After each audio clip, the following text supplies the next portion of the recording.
Marie-Louise, on est sur un site magnifique aujourd'hui, le parc de l'île Melville. On est à Shawinigan, en fait? Oui, en fait, nous avons la chance d'avoir un parc en plein centre-ville. C'est un grand parc, là. 16 km² de territoire, une montagne, 2 îles. 90-95 de tout le territoire est forestier. C'est un ancien parc qui était provincial. Et je vous disais, donc c'est la chance là, que les gens ont d'avoir ça dans un centre-ville bordé par la rivière Saint-Maurice. C'est magnifique. C'est presque unique au monde, hein? Parce que les centres-villes proches de cette ampleur. C'est assez rare d'avoir cette beauté-là naturelle. On est chanceux, c'est comme je dis, les gens disent « Ah, vous êtes chanceux, c'est beau, vous travaillez bien, mais c'est le bon Dieu qui a fait ça. » Fait qu'on en bénéficie, nous aussi. Mais il faut dire que vous avez travaillé très fort. C'est un parc qui existe depuis plusieurs années. On travaille fort. On fête le 35e anniversaire du parc comme tel. On en fait une gestion privée, donc tous les employés, chapeau à tout le monde. On travaille fort pour arriver. C'est un organisme sans but lucratif qui se trouve à gérer un territoire qui appartient maintenant, parce que depuis que le ministère a donné ça à la municipalité de Shawinigan. À qui s'adresse le parc?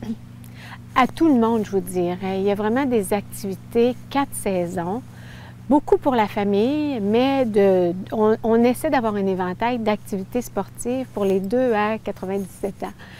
Il y a donc en été, il y a les activités nautiques, canot, kayak, pédalo, un beau 7 à 10 km de voies navigables sur la rivière, avec de nombreuses îles, c'est très beau. Le plus grand parc d'hébertisme aérien au Québec, donc le plus grand d'arbre en arbre. Et encore là, on a la chance d'avoir installé un pour les tout petits, les 2 à 5 ans, donc ils font comme les grands avec leur harnais aussi et tout.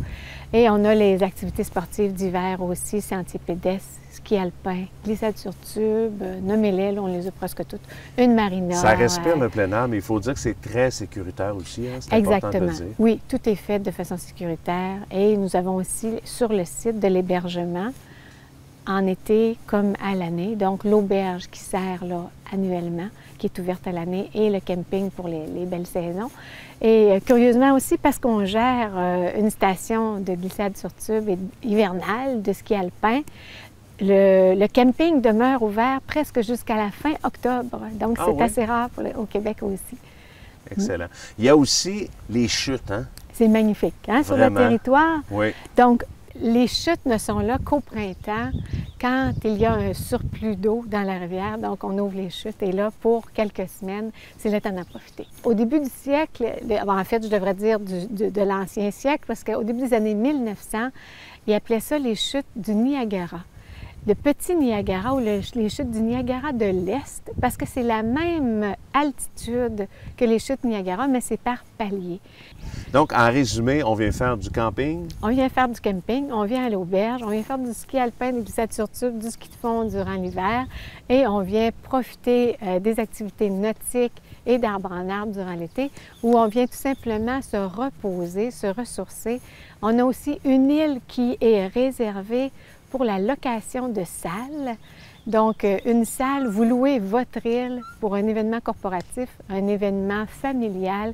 C'est vraiment unique aussi en son genre d'avoir l'île.